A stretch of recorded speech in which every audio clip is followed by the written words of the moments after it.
Hi everyone, it's Hector of Cochise County Voice. Today with me in my very own kitchen is a candidate for City Council of Benson, Richard Hardman. Now, Rick, Please. thank you very much for joining me today. I really appreciate it. I appreciate it. And you and I have talked before. You are I worked in television news for 40 years, started coming out of U of A at KVOA television in the early 80s. Wow. Back then, and my career kept taking me to larger markets and ended up spending 30 years in Tampa, St. Pete, and retired, was tired of mosquitoes, was tired of hurricanes, and talked my wife into trying out Arizona. A little dry weather for a while. Oh, I love it being back here. But I was on the technical side. I oversaw the news operations, the technical side of our newsroom. Perfect. Now, you in Benson, you're living the retired life. What made you, take this step? Let me just say that, first of all, thank you for stepping up. I'm a constituent here. I live in Benson. This is, my home. My wife and my son. This is where we live, and we know how difficult it is. First of all, to just to make that decision. Because it's a lot of responsibility. So tell me, what led you to do that? Just speak freely about what made you decide to run, and what is it about Benson that that you like? You said you love it here, so tell me a little bit about that. Well, when we retired, we returned to Tucson, looked around, and ended up coming to Benson, and ended up buying a home down State Road 90. Just love the view. What a view we have! San Pedro Valley. I can see 10 mountain ranges. I'm a competitive archer, and I have a beautiful location to do my daily practicing. And that's what I thought I'd do in retirement, is my archery. I travel around. Oh, great. I'll be in New Mexico later this month. And we had a lot of construction going on in my neighborhood. And the contractors were pouring concrete at 2 and 3 o'clock in the morning. And we have a rule for that. And as they got closer and closer, I looked into Benson's noise regulations, and it turned out they had none. So I called up Mayor Joe Conrad, good guy, responded. He came out. I pointed out the problem, and he said, something needs to be done about this, because basically the contractor was infilling our neighborhood. So there were houses right next door. Already occupied, that were getting concrete pours at 3 o'clock in the morning with the noise and the beeping, backup alarms. And so Joe invited me to come down to council, make my pitch about it. And I appreciated the council made an immediate emergency regulation that evening. And now we have a noise ordinance here. And so that and I befriended Joe, and he called me up about 6-8 months ago about getting on the Public Safety Advisory Committee. Okay. And with my background working with law enforcement, fire departments over 40 years, I thought, okay, I know a little bit about this. And so I went to my first council meeting, my first advisory committee meeting, and I was shocked what I discovered. So many people moved to Benson thinking we have a 24/7 professional fire department. And I discovered 8 months ago, we had 2 paid firefighters and a fire chief, and they worked Monday through Friday, banker hours. And after those hours and all weekend long, we were volunteer dependent. Well, I love volunteers, but a volunteer when the call comes out, has to leave their home, drive to the fire station, retrieve the equipment, apparatus, then respond. So our response time for the majority of our week, way too long. Unacceptable in my book. And so going off that, I started meeting with city council members, a couple of appearances, as you might remember, before the city council, stressing the need to increase our fire coverage. What most people in Benson don't realize, we pay additional homeowners insurance because of our dependence on volunteers. So that could be costing you hundreds of dollars a year that were exposed. Another issue, what if your house catches on fire? Are you okay with a 15-minute response time? The national organization that kind of oversees this says it should be under 6 minutes from tone out to truck showing up in front of your house. It's not happening here. Not unless you live real close to the station. Right. As the city expands, it's tougher to get those services out there. And slowly, the city is attempting to do that. Now, you launched right into one of the issues that I was going to talk about. And so let me give you a lineup here. I got my computer handy. Okay.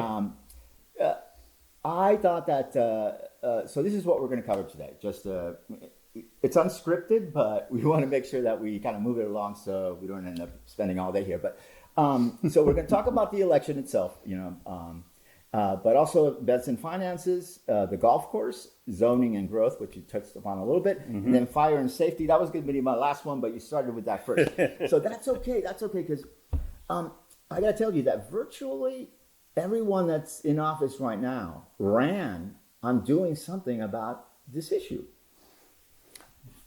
Hector, you've seen me at the meetings. Yeah. You've seen my pleas. My neighborhood is 20 years old. There were homes that were permitted by our city to be constructed out there. There has been 20 years the city could have done something about trying to improve response time. I, along with a couple members of the Public Safety Advisory Committee, have repeatedly worked with City Council to try to improve this. I'm working with our city manager and Megan in finance, finding out, can we pull this off? Well, our tentative budget, which hasn't been approved, includes $1.1 million for purchase of land and engineering for a fire station on 90. Okay, so that's been the latest development from the council. So this is happening now. Right. We currently have 4 paid firefighters with the chief. It's doubled in the past couple months. So the city council has listened, but I just feel I'm proud of what I've done. I'm proud of what Duncan and Dennis have done. We've shaken the tree saying this has to happen. We've given real life, these things have happened and these aren't good. Like there was a 20-some minute response to a Highway 90 fatal collision. Well, we don't know if the woman was dead already, but her car caught on fire and she was entrapped, and it took our volunteer firemen 20 minutes to get to this location. We've given examples like that. If it takes 20 minutes for, this is going back to my news experience, if your house catches on fire and gets up in the ceiling, well, if it takes 20 minutes for a fire truck to show up to your house, they're no longer fighting the fire at your house. They're protecting the neighbors. That's a long time. Okay, so we know what the issues are. We like I said, it's been years, and you outlined it perfectly. Until recently, there's been some movement. We benefited a little bit from grants, for the department, so they've gotten a little bit of money that way. So, what is the solution? What is the vehicle for getting us these funds and making that change? Well, you mentioned the golf course. I am by no means an anti-golf person, but our city has committed for a long time over $500,000 a year. A firefighter fully funded with retirement, insurance, and all of that is roughly $100,000 a year per fireman. And so we as a city have decided that a recreation area is more important than public safety. And, Look at what has happened down in Bisbee with their fires recently and how quickly things can get out of control. And you say, well, there are a lot of old buildings in Bisbee. Guess what? Our buildings down on 4th Street, we have some buildings almost as old as Bisbee. We don't want to make any excuses like that, actually. Okay, so it is the case. Now, I do have to make some defense for the golf course. And my defense is this. The city The golf course is an amenity, like the pool, like the swimming pool. I don't go to the swimming pool, but I know that the pool is important, right? The park is an amenity, or the pickleball courts, and so now the golf course is that way as well, except it has some different parameters. One is that it's a business, is that it charges money, and it has a restaurant, and that charges money, and they have employees. And so it's a little bit different than a park, and it's a little bit different than a tennis court, in that we're supporting a business that should legitimately stand for itself, shouldn't it? Yeah, and coming from Florida, where I retired, golf courses were closing rapidly around the state. That there's a decreased number of golfers. Well, why? Our golf course costs about $40 for 18 holes. And how many Bensonites can pay $40 on a regular basis? There are some. I had to go out and collect, I think I had to collect like 70 signatures, but I did 100 signatures going door to door so I could get on the ballot. And I talked to every one of these people. Not one used our golf course. Not one. And these were middle-class homes.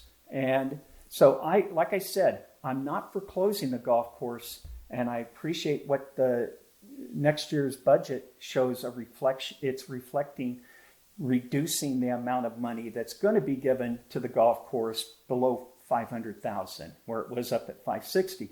But they still come to the city and say we need a new lawnmower that's going to cost $60,000. I'm just saying, we've got to list our priorities. No, we're out of whack here when we start putting money away from public safety. If you look, what is one of the primary responsibilities of a municipality? Public safety.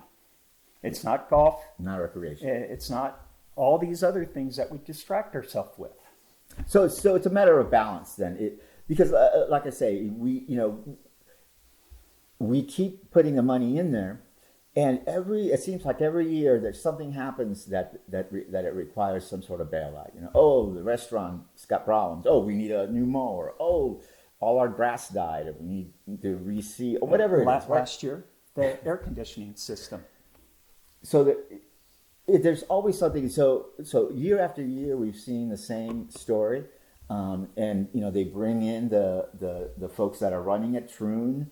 And they tell us how great golf is and how people really enjoy it, and I believe that. I believe that people enjoy it. But again, I'm not a golfer, and so I don't partake. And I have been to the restaurant, and so it's personally it's tough to sell me on continuing the investment, as as I'm going to call it. But it is good news that they're considering a little bit less. That's all I'm asking is. How can we get our golf course more independent? Because every home, every purchase in Benson, money is going, whether they ever go out to that golf course, we're funding it. So back to the 100 signatures I got, there were 100 of us that are chipping in money every year to help finance this golf course. And once again, I'm not anti-golf, I'm not anti-Parks and Rec, but I think we have to list our priorities. Okay. That's fair. And right now, if a child swallows a hot dog without chewing it and it gets lodged in its airway, 5 minutes. That's how long the emergency people have to get to the child and get the hot dog out of the airway. 5 minutes, not 20 minutes, not 15, not 10. We have to get a responsive emergency services. Yeah, we've recognized the issue. There's clearly an issue there, so I hope that if you get on there, you're able to make some headway there. But that's definitely something that needs to be. Well, Hector, one thing you're going to figure out is if I get involved with something, I'm going to work my hardest to make it happen. I'm not a talker. I'm a doer. And I've already established a track record. I mean, hey, that funding for the fire department didn't just magically happen because it was work from myself and 2 other members of the Public Safety Advisory Committee. Yeah, and we would see you go up there, give these folks updates, and I appreciated the way that you were blunt about it, about the needs and where we were, and I think that the council needs to hear a little bit more of that. I do get the sense that, again, it's a situation where we don't want to offend the golfers. I think that seems to be part of it, and we have to look at the snowbirds too. Yeah. What percentage? I know the chamber did a study years ago about the golf course and how important it is for snowbirds and all of that. So, I do realize the importance and how fortunate we are to have one. We just need to find a way for it to start making money. All right. So we talked about fire. We talked about the golf course. So let's talk about where this money comes from for all this stuff, the city finances.